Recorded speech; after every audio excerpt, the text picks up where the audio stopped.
Baik, kembali lagi di channel Teguh Story. Pada kesempatan kali ini, kita akan memberikan informasi update informasi terbaru seputar tenaga honorer. Informasi ini kami kutip dari laman website onews.id.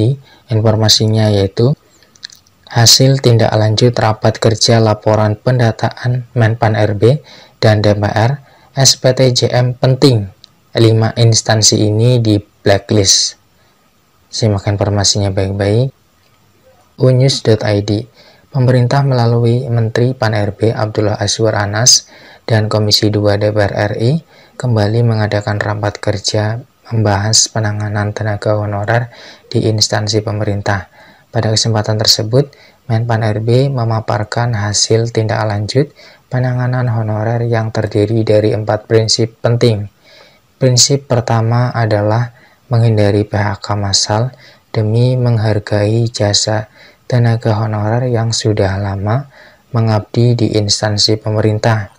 Prinsip kedua, menghindari pembengkakan anggaran dengan cara selektif dalam merekrut ASN.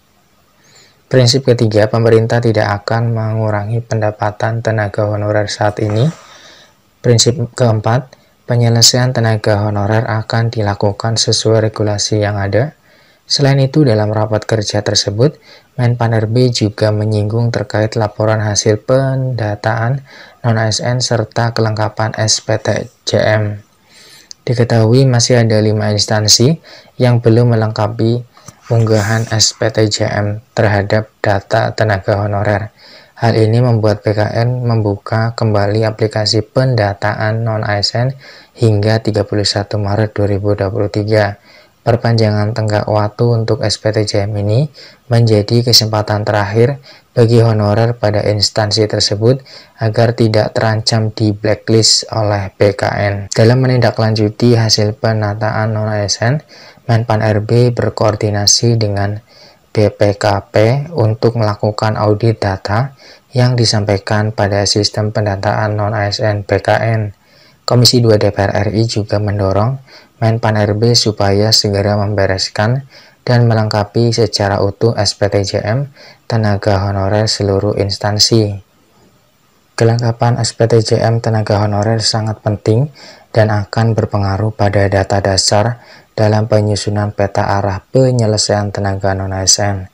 Jika 5 instansi tersebut masih belum melakukan finalisasi pengugahan SPTJM, maka tenaga honorer yang berada di dalamnya bisa terancam di blacklist oleh BKN. Menteri Anas mengakui peran tenaga honorer cukup vital dalam mendukung berbagai fungsi pelayanan publik, sehingga diperlukan adanya skema win-win solution ke depannya. Atas dasar berbagai pertimbangan dan saran dari beberapa anggota Komisi 2 DPR, Menpan RB akan mengambil langkah untuk mempertajam skema kebijakan yang tengah digodok oleh pihaknya untuk menangani masalah tenaga honorer.